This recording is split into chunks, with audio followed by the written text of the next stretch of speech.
السلام علیکم دوستو، میں امید کرتا ہوں کہ آپ لوگ خیریت سے ہوں گے۔ الحمدللہ میں بھی خیریت سے ہوں۔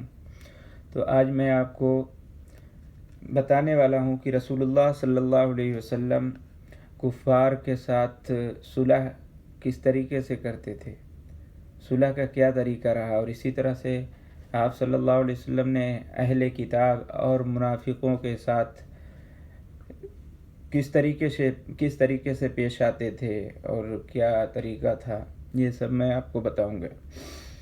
رسول اللہ صلی اللہ علیہ وسلم نے فرمایا کہ مسلمانوں کا ذمہ ایک ہے، معمولی مسلمان بھی اس کو پورا کرنے کی کوشش کرتا ہے۔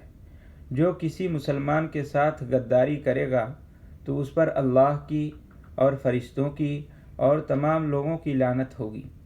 قیامت کے روز اللہ تعالیٰ اس کی کوئی عبادت قبول نہ کرے گا۔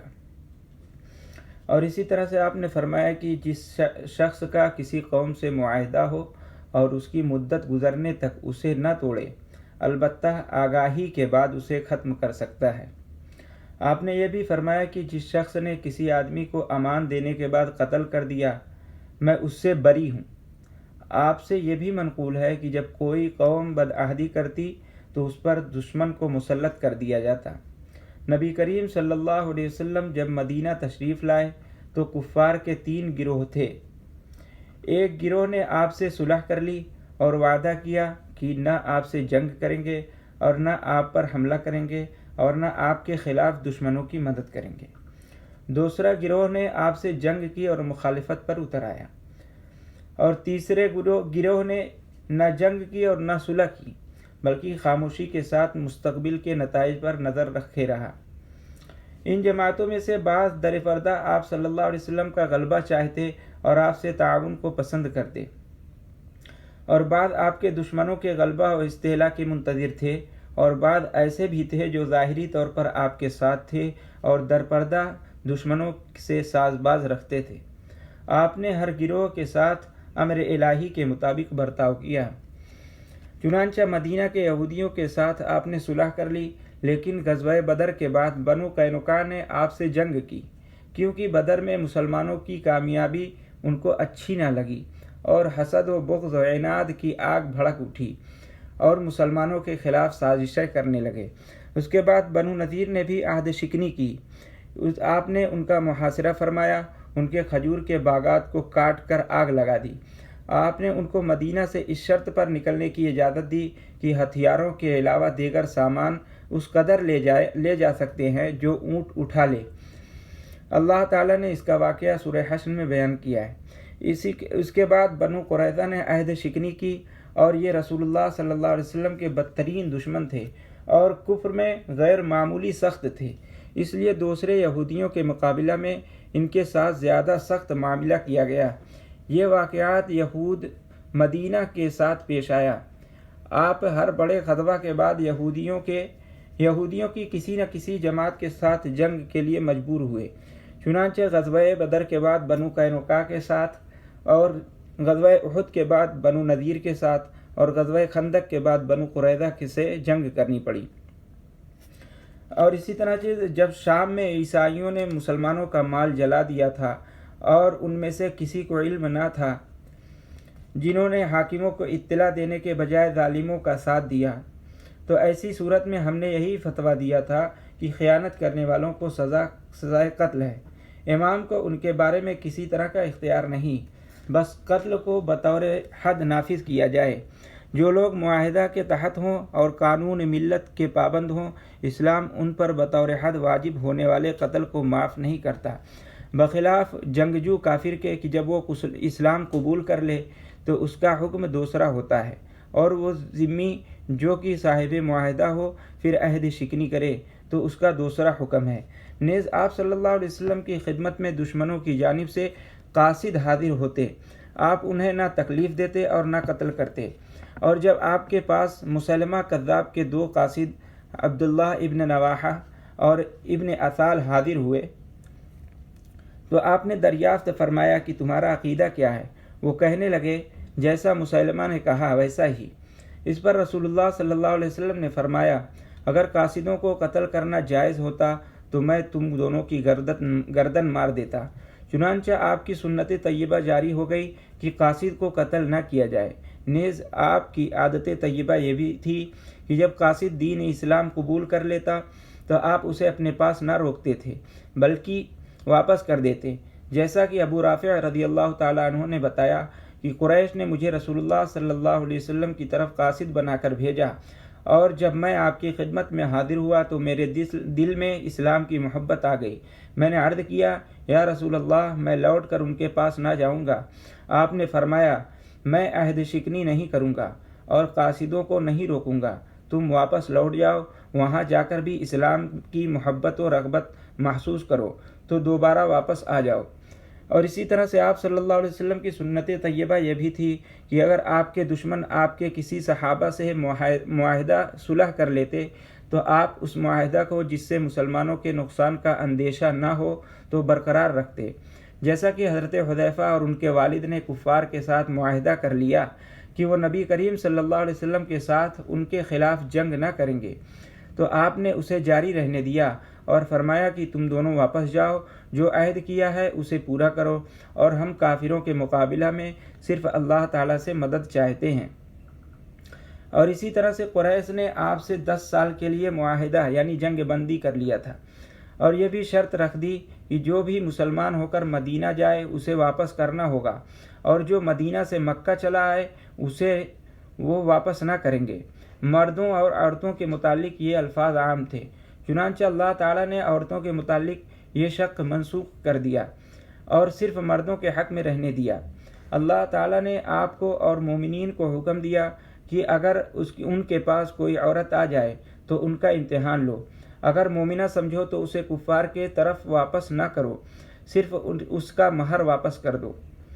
آپ نے مسلمانوں کا حکم فرمایا کہ اگر کوئی عورت ہجرت کر کے ان کے پاس آ جائے تو اسے اس کے مشرک شوہر کے پاس نہ لوٹائیں بلکہ صرف اس کا مہر واپس کر دیں، اور اس سے یہ بھی حکم معلوم ہوتا ہے کہ شوہر کی ملکیت سے عورت کے نکلنے کی قیمت دی جائے گی، اور اس میں مہر مثل کے بجائے متعین مہر کا اعتبار ہوگا۔ اور کافر عورتوں کا نکاح مسلمان مرد سے اور مسلمان عورتوں کا نکاح کافر مرد سے حرام ہے، اور یہ قرآن سے ثابت ہے۔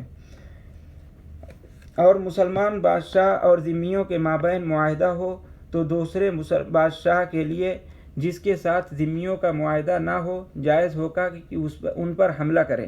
اور اسی طرح نبی کریم صلی اللہ علیہ وسلم نے اہل خیبر پر غلبہ اور فتح حاصل کرنے کے بعد ان سے معاہدہ کیا کہ وہ جلا وطن ہو جائیں، البتہ اپنے اونٹ پر لاد کر جتنا سامان لے جا سکتے ہیں لے جائیں، باقی سونا اور چاندی اور ہتھیار آپ کی ملکیت میں ہوں گے۔ معاہدہ اور صلح کی ایک شرط یہ تھی کہ کوئی چیز نہ چھپائیں، نہ غائب کریں۔ اگر ایسا کیا تو پھر نہ وہ مسلمان کے ذمہ میں رہیں گے نہ معاہدہ صلح قائم رہے گا۔ لیکن انہوں نے ایک مشق غائب کر دی جس میں حی ابن اخطب کا مال تھا، جسے وہ بنو نذیر کے جلا وطنی کے وقت اپنے ساتھ خیبر لے آئے۔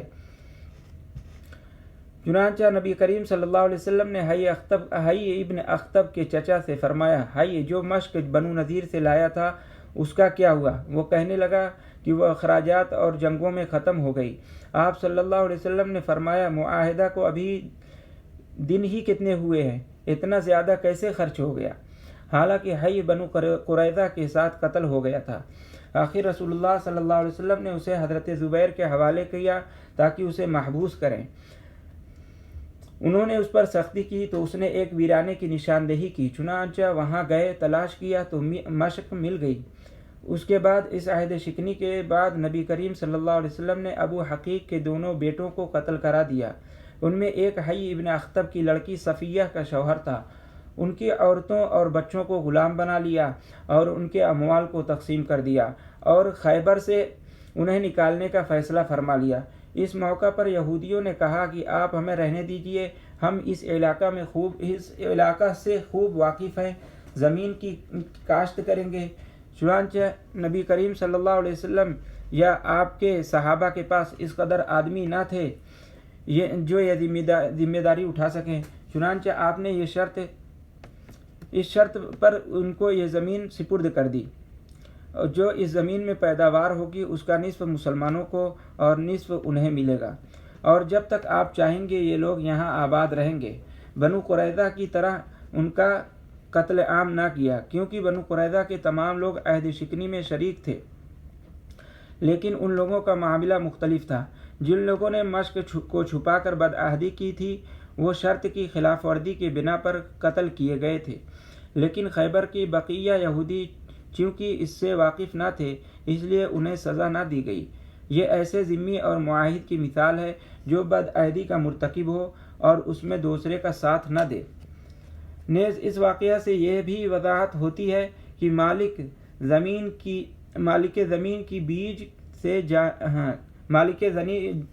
کی جانب سے بیج دینا بھی ضروری نہیں ہے، کیونکہ رسول اللہ صلی اللہ علیہ وسلم نے ان سے ایک حصہ پر مصالحت کی اور انہیں بیج نہ دیا تھا۔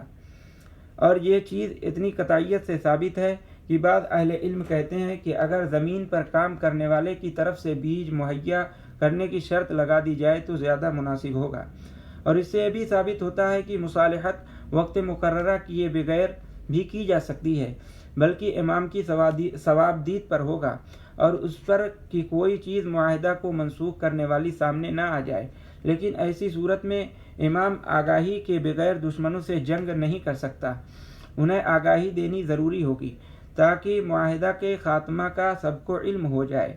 اس واقعہ سے یہ بھی ثابت ہوتا ہے کہ متہم شخص کو سزا دی جا سکتی ہے۔ اللہ تعالیٰ اس پر قادر ہے کہ نبی کریم صلی اللہ علیہ وسلم کو بلا واسطہ خزانہ کا پتہ بتا دیتا، لیکن امت کے لیے متہم لوگوں کے حق میں قانون بنانے کے ارادہ سے مذکورہ صورت پیدا کی گئی اور رحمت و آسانی کے لیے احکام میں گنجائش کی راہ نکالی گئی۔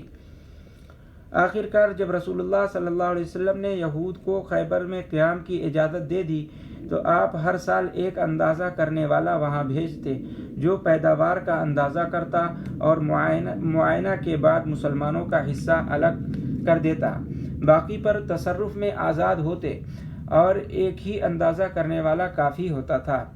جب عمر رضی اللہ تعالیٰ عنہ کی خلافت کا زمانہ آیا تو ان کے لڑکے حضرت عبداللہ رضی اللہ تعالیٰ عنہ خیبر کا مال لینے کے لیے تشریف لے گئے۔ یہودیوں نے انہیں تکلیف دی اور مکان سے نیچے گرا دیا، جس سے ان کا ہاتھ اکھڑ گیا اور انہوں نے مال دینے سے انکار کر دیا۔ اس واقعہ کے بعد حضرت عمر رضی اللہ تعالیٰ عنہ نے انہیں شام کی طرف جلا وطن کر دیا اور خیبر کے علاقہ کو صلح حدیبیہ میں شریک صحابہ میں تقسیم کر دیا۔ السلام علیکم ورحمۃ اللہ وبرکاتہ۔